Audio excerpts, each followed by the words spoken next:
It's not just a movie about bicycles, it's a movie about a specific type of bicycles.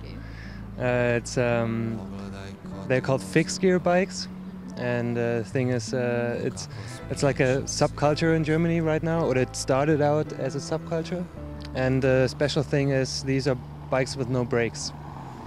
And friends of mine or of us got involved into riding fixed gear bikes, and then I started it, and then we said, well, why not make a documentary on this? This is interesting, this is something new, this is growing. Naja, das Wichtige, das kommt auch im Film vor, ist, dass es eigentlich nicht richtig ist zu sagen, dass es Räder ohne Bremsen sind. Man kann damit bremsen, aber es sind keine Handbremsen daran, man bremst mit den Beinen. Das ist eine große Diskussion in Deutschland, ob das erlaubt ist, ob das nicht erlaubt ist, ob das Bremsen mit den Beinen eine anerkannte Bremse ist oder nicht.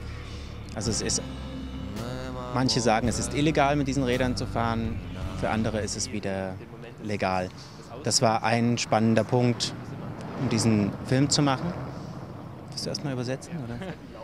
Als wir den Film in Deutschland 2009 gedreht haben, war das Phänomen schon ein ganz anderes. Es ging weniger darum, also es ging zum einen darum, ob man mit diesen Rädern fahren darf oder nicht, oder fahren sollte oder nicht. Zum anderen war es aber genau an dem Scheitelpunkt zwischen Subkultur und Popkultur. 2009 ist es populär geworden, 2010 ist es in Deutschland schon fast Mainstream. Und das war ein interessanter Punkt, dass genau im Sommer 2009 am Scheitel von Subkultur zu Popkultur, von Underground zu populär, das aufzunehmen. Und da war der Hauptpunkt der Diskussion, wer darf damit fahren. Die Leute aus der Subkultur haben gesagt, es soll keine Popkultur werden. Die Leute aus der Popkultur haben gesagt, ist uns egal, wir finden es cool. So how is the feeling to drive a bicycle without any brakes? Well, that's the question that most people ask, most common question. It's new, it's a new feeling, it's definitely an experience. I think you have to get used to it.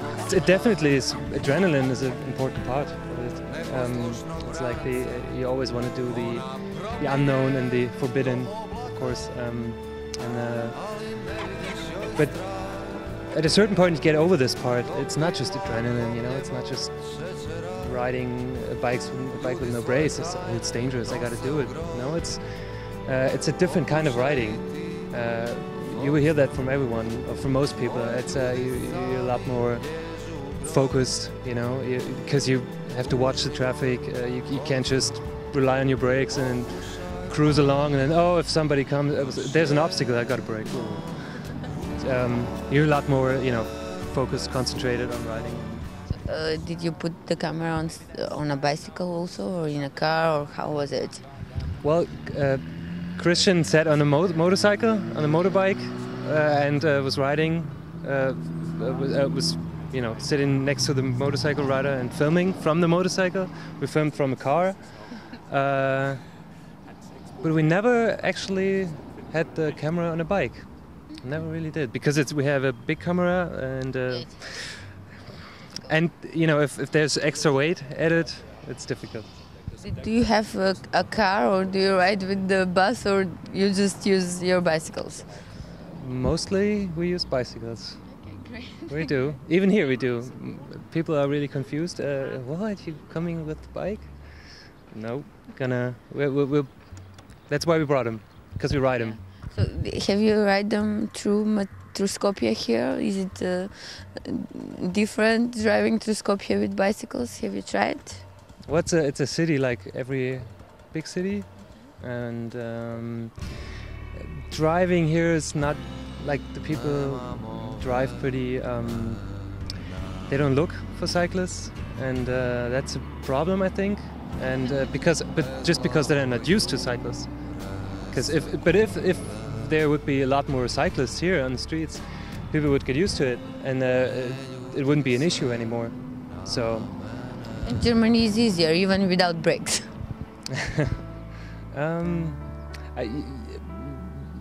wouldn't say it's easier, but it's people in Germany, at least in the big cities like in Berlin, for example, well, they know there's cyclists around, and not just pedestrians, not just cars and buses, it's cyclists as well, and the big majority is riding. But of course, you don't need a bike in a city. You don't need a car in a city, sorry. For me personally, I think if you live in a city, and if you live in a beautiful city like with landscape, and you have, everything, cultural differences, you have everything you need basically to make it a nice and cozy city. You don't need a car, you just don't need it, And that's the thing that people gotta understand. And if once you get on a bike and you explore the city on a bike, you will notice you're a lot faster. You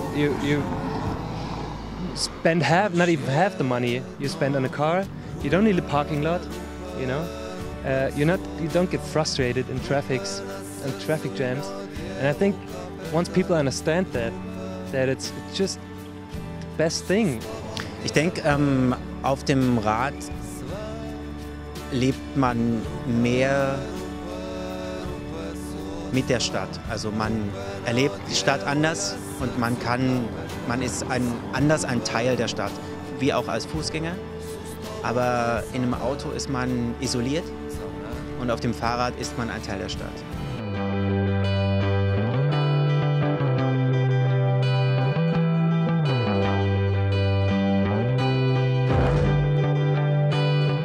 Wem gehört Bahnradfahren schon? Das gehört einfach niemandem. Und es gehört auch nicht den Kurieren und es gehört auch, eigentlich gehört es wirklich, wenn man ganz ehrlich ist, gehört es auf die Bahn. Fertig aus. Dann gehört es einfach den Radsportlern.